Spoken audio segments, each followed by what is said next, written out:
So hopefully it's not too distracting, you're not getting too much glare with me wearing my glasses in this one, but there's going to be a lot of reading off my screen with the preview and stuff like that, and I don't want to, be squinting and straining, so unfortunately you've got me in glasses today. I hope it's not too distracting, but we'll see how it turns out, eh?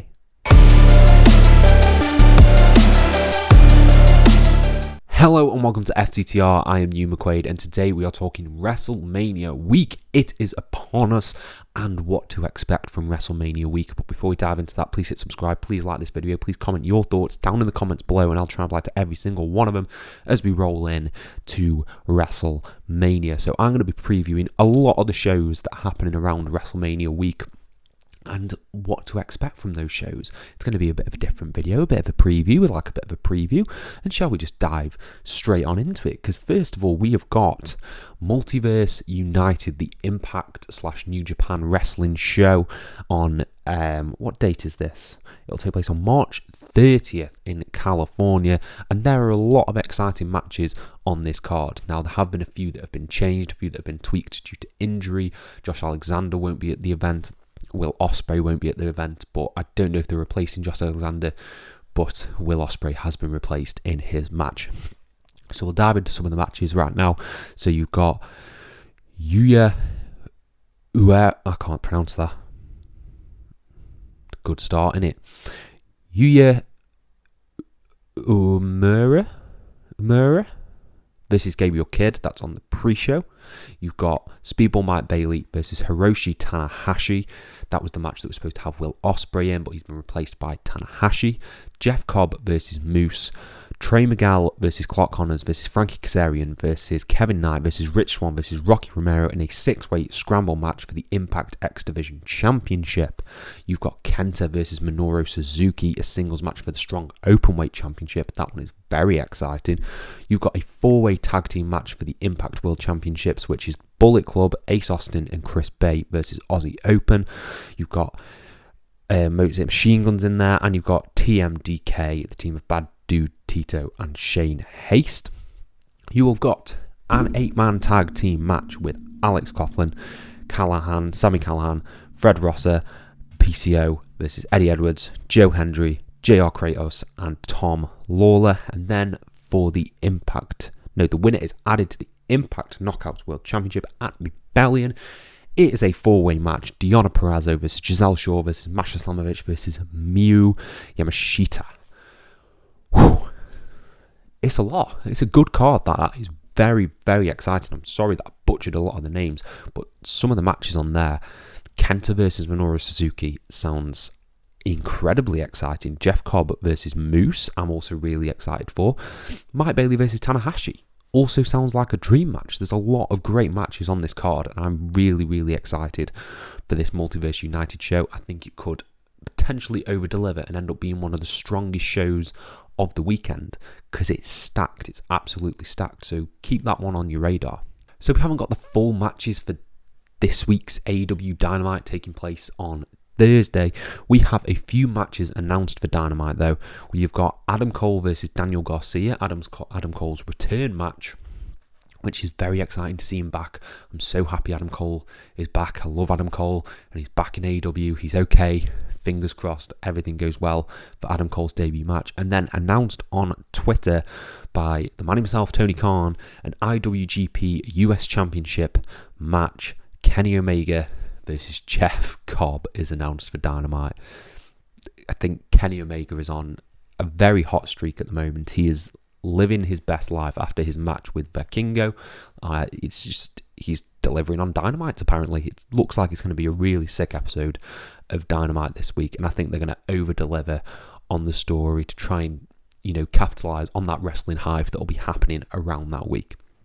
And then following that, of course, the debut of AEW All Access, the reality-based show that follows a lot of the wrestlers, the backstage stuff, that is debuting as well after AEW Dynamite. So stay tuned to that if you're interested in having a look at, the backstage of AEW. I think that's pretty exciting that we're getting that. Now, a day after the Impact show on March 31st, it is Supercard of Honor, the Ring of Honor pay-per-view, which again, Tony Khan has just stacked this card. This is one of the most exciting cards in like the new tenure of Ring of Honor. I'm excited for a lot of these because they all sound phenomenal. Let's run down the card. So you've got the Reach for the Sky ladder match for the vacant ROH World Tag Team Championships. The Lucha Brothers taking on Top Flight, taking on the Kingdom, taking on Aussie Open, who are, you know, performing. They're in the four-way match for the Impact Championships the day before. And then you've got La Faction Ingobernable. That sounds very exciting. A ladder match. I think that's going to over-deliver and could potentially be match of the weekend. Then for the Ring of Honor 6-man Tag Team Championships, you've got the Embassy taking on AR Fox, Blake Christian and Metalik. You've got a singles match for the ROH World Championship, Samoa Joe taking on Mark Briscoe. I think Mark Briscoe will probably pick up the championship in that match. ROH Women's Championship side of things, you've got Athena taking on Yuka Sakazaki. I love Athena. I think this is going to be a sleeper hit of the week. I'm very excited for that. And Pure Wrestling match for the ROH Pure Championship, Wheeler Yuta versus Katsuyori Shibata. Oh, that's gonna be incredible. I'm so excited for that match. Honestly, so excited. Then you've got a match for the AAA Mega Championship, El Hijo del Vikingo taking on Commander. That is going to blow people's minds. I've heard they've had mind-blowing matches in AAA in general, and I think Mexican promotions over there. So very, very, very excited for that. And the main event is something that probably should have been on, you know, maybe Revolution, but it's saved for this. Claudio Castagnoli taking on Eddie Kingston for the ROH World Championship. That sounds very tasty. It's a very tasty card, that, and I'm very excited to see a lot of those matches. I think they've done a real disservice with ROH TV by putting it behind that paywall, because a lot of people I know, at least, or I hear from, don't fully check it out. I haven't watched any of the shows, but I'm very excited for this card, and I think this could over-deliver and could be the best ROH show we've had since one of the old, you know, Bullet Club days, Ring of Honor. So I'm incredibly excited to check out Supercard of Honor. It's going to be a busy weekend. It's going to be a busy few days there with Impact and ROH, and it just does not slow down. So on the Saturday, we have got NXT Stand and Deliver. I wish they would call them takeovers. Do it, you cowards. But Stand and Deliver is on April 1st, and we have got a pretty stacked card for this show. I think they're really bolstering a lot of these shows to capitalise on the momentum of WrestleMania, which can only be a good thing. It could be one of the best weeks in wrestling in recent memory. So I'll run down the card for Stand and Deliver. You've got Johnny Gargano versus Grayson Waller in an unsanctioned match. I think that'd be really fun.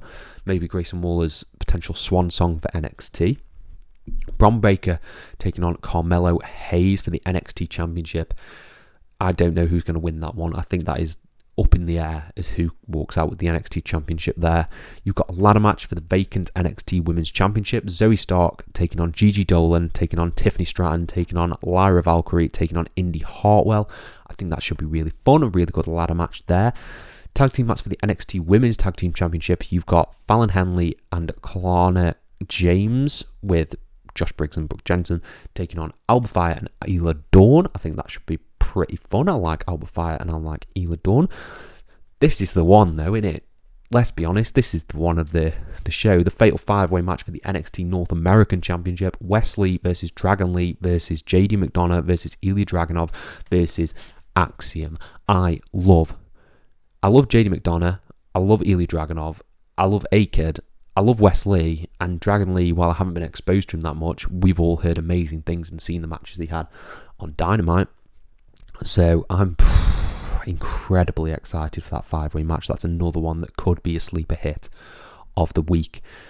Triple threat tag team action for the NXT Tag Team Championship. You've got Gallus taking on the Creed brothers, taking on the D'Angelo family, Tony D'Angelo and Channing Lorenzo. That is okay. I'm not massive on Gallus. They were never my favourite part of NXT UK, and I've never been too huge on Tony D'Angelo or anything like that, but it is what it is at the end of the day. That's it. I'd like to see Pretty Deadly in there. I don't know if Pretty Deadly are tied up somewhere else, But yeah, it is what it is. And then you've got an 8-person mixed tag team match. You've got Chase University and Tyler Bate taking on Schism, the Joe Gacy faction. I think that's a really strong card for NXT Stand and Deliver. And I think it could actually be, I've said a lot of things about the new NXT. It's not really been my thing. But I think that will be a show that I'll tune in and watch if I have the time. Of course, there's a lot of wrestling. But that is a really, really strong card for NXT Stand and Deliver. And I'm very, very, very hyped for quite a few of those matches, to be honest. I think they'll all be really good. The ladder match and the Fatal 5-Way in particular. So shall we just move on to the granddaddy? So as of recording, they have not released the entire night schedule for WrestleMania, and they could announce more matches on Raw or SmackDown this coming week. You've got the Andre Battle Royal course on SmackDown. But the only matches that have been announced for specific days we have got Austin Theory versus John Cena is opening night 1. I think that's a really good choice to open night 1. I think that's really good. And Seth Rollins versus Logan Paul will also be on night 1. No clue what the main event is of yet. I think Kevin Owens and Sami Zayn should main event night 1. I think that's the biggest match with the biggest story. I don't think Charlotte Flair or Rhea Ripley has had near enough build to main event night 1, and I think it should depend on story and what the crowd are hottest for, rather than we need a women's championship to main event and we need a men's championship to main event. I get the idea of the Royal Rumble winners headlining the show, but they should have booked it better and made me more excited for Rhea Ripley versus Charlotte Flair at the end of the day. So yeah, that's what I say.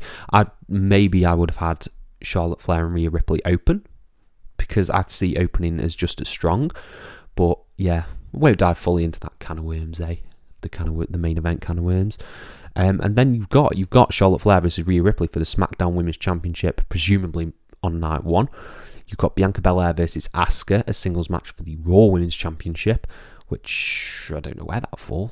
I'm not going to guess every single one, no. Then you've got the Wrestling Clinic, Brock Lesnar versus Amos, which I can't wait for. I'm sure that's going to absolutely slap. Gunther versus Sheamus versus Drew McIntyre could be match of the night. It's a stiff night. You've got a lot of good matches. You've got obviously Cody versus Roman that we'll get to in a minute. But this could be really, really fun. Gunther versus Sheamus and McIntyre. Given they had a 5-star match at Clash of the Castle, Gunther and Sheamus, and now Drew's added into the picture, could be magic again. 6-woman tag team match. Trish Stratus and Lita and Becky Lynch taking on Damage Control, Bayley, Dakota Kai and Io Sky. I think that will be pretty fun. Edge versus Finn Balor in a feud that should have ended years ago. And it's a Hell in a Cell match, so it'll probably be long. It'll be fun, but I'm not overly hyped for that, if I'm completely honest with you. You've got the Women's WrestleMania Showcase Fatal 4-Way Tag Team match. I suppose you've got Is this for the Women's Championship? Who are this Women's Tag Team Champions? Who are the Women's Tag Team Champions? Oh, it's bloody Becky and Lita, isn't it? Yeah, it's Becky and Lita, I think. I'm pretty sure it is. Anyway, the 4-way match. Liv Morgan, Raquel Rodriguez taking on Natalya and Shotzi versus Ronda Rousey and Shayna Baszler versus another team to be announced. I hope Ronda Rousey and Shayna Baszler win that match. Then you got the men's WrestleMania Showcase Fatal 4-Way Tag Team match. Braun Strowman and Ricochet taking on the Street Profits, Alpha Academy and the Viking Raiders. That should be a lot of fun. And then a match that I have mentioned before, the Usos versus Kevin Owens and Sami Zayn for the Undisputed Tag Team Championship. This should be the feel-good match of the night, I imagine. I think it's going to... Well, it could break hearts as well, but we'll see. We'll see. Kevin Owens and Sami Zayn need to come away with the titles from that one. Rey Mysterio versus Dominic Mysterio in a son versus father match. It should be fun. Lots of shenanigans, lots of Judgment Day nonsense. I think that'll be really fun. And then you got the main event, of course, Roman Reigns versus Cody Rhodes for the WWE Undisputed Universal Championship. Oh, exciting. very excited for that because I do not know who's going to win. It's the most up in the air I've been for someone beating Roman since... I'm trying to think now. It's since Drew. Drew was the last time that I really, really thought that someone might win at Clash, when he fought him at Clash at the Castle. So yeah, that's the lot. They're the shows that I'm covering, the rundown. Hopefully that's everything you need to know about WrestleMania week. Obviously there'll be a lot more events around the shows. You've got a lot of indies. I believe you've got GCW, Effie's Big Day Brunch, which is on the 1st of April. So that'll be taking place in Los Angeles. So there's a lot of other indies as well that you can check out if you can't go to any of the big shows or don't want to check out any of the big shows. Be sure to check out your indie promotions because there's a lot of them. There's a lot of watch parties here in the UK going on. So be sure to check out all the wrestling joys because wrestling is good with people and WrestleMania week is the most exciting week for a wrestling fan. So yeah, let me know what match you are most excited for down in the comments below and I'll try and reply to every single one of them. Thank you all ever so much for your support and have a nice day.